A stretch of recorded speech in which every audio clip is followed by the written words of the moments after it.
Welcome to my channel easy 60. இன்னைக்கு Tamil Nadu syllabus standard 10ஓட chapter 1 relations and functions. இதில் second roman லெட்டரில் second subdivision பார்க்க போகிறோம்.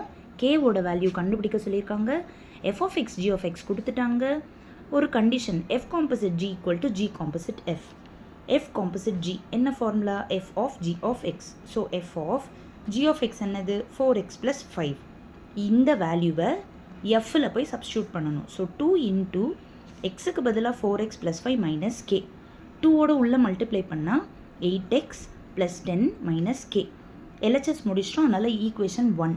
அடுத்தது G composite F. So G of F of X. So G of F of X value எழுதிட்டு இதை கொண்டு போய் ஜியில் சப்ஸ்டியூட் பண்ணுறேன். So 4 into 2x - k + 5. So 4ஓட உள்ளே மல்டிப்ளை பண்ணோன்னா 8x - 4k + 5. இது செகண்ட் ஈக்குவேஷன். என்ன சொல்லியிருக்காங்க? ஃபஸ்ட் ஈக்குவேஷனும் செகண்ட் ஈக்குவேஷனும் ஈக்குவல்னு சொல்லியிருக்காங்க. அப்போ ரெண்டு ஆன்சரையும் எடுத்து எழுதிக்கோங்க.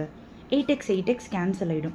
அப்போது கே எல்லாம் ஒரு பக்கம், நம்பர் எல்லாம் ஒரு பக்கம். ஸோ -k -4k இப்படி வரப்போ +4k = 5 +10 அப்படி போகிறப்போ -10. So 4 - 1k 3k = -5. So k = -5/3. Thank you children.